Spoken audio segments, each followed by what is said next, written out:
दशकम् 82 प्रद्युम्नो रोक्मिणेयः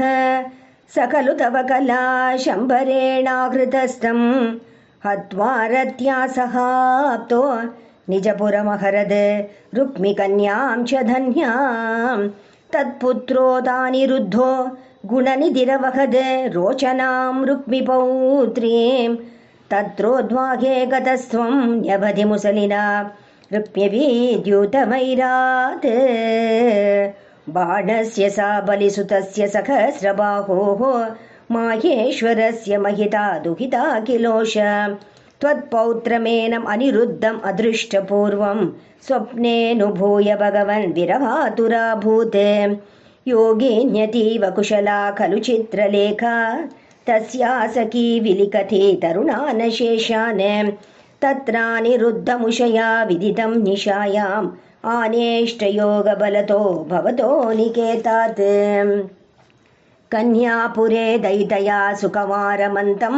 चैनं कथञ्चन बबन्धुषि सर्वबन्धौ श्रीनारदोक्ततदुदन्तदुरन्तरोषैः त्वं तस्य शोणितपुरं यदुभिर्न्यरुन्धाः पुरीपालशैलप्रियदुहितृनाथोऽस्य भगवान् समं भूतव्रातैः यदुबलमशङ्कं निररुधे महाप्राणो बाणो झटिति युयुधानेन युयुधे गुहप्रद्युम्नेन त्वमपि पुरहन्त्रा जगदिशे निरुद्धाशे शास्त्रे मुमुहुषि तवास्त्रेण गिरिशे धृता भूता भीताः प्रमथकुलवीरा प्रमथिताः परास्कन्दत्स्कन्दः कुसुमशरबाणैश्च सचिवः सकुम्भाण्डो भाण्डं नवमिव बलेनाशुभिभिदे चापानां पञ्चशत्या प्रसममुपगते छिन्नचापेतबाणे व्यर्थे याते समेतो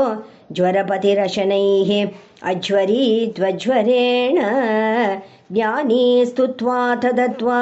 तव चरितजुषां विज्वरं सज्वरोगात् प्रायोऽन्तर्ज्ञानवन्तोऽपि च बहुतमसा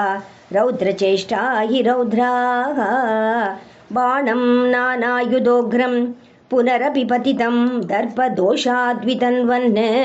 निर्लूनाशेषदोषं सपदि बुबुदुषा शङ्करेणोपगीतः तद्वाचा शिष्टबाहु द्वितीयमुभयतो निर्भयं तत्प्रियं तं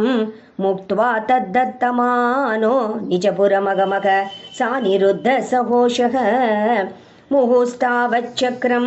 वरुणमजयो नन्दहरणे यमं बालानीतौ दवदहनपाने निलसखं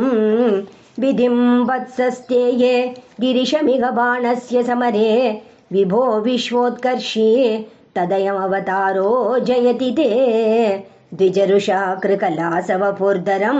नृगनृपं त्रिदिवालयमापयन् निजजने द्विजभक्तिमनुत्तमाम् उपदिशन् पवनेश्वर पाहि मां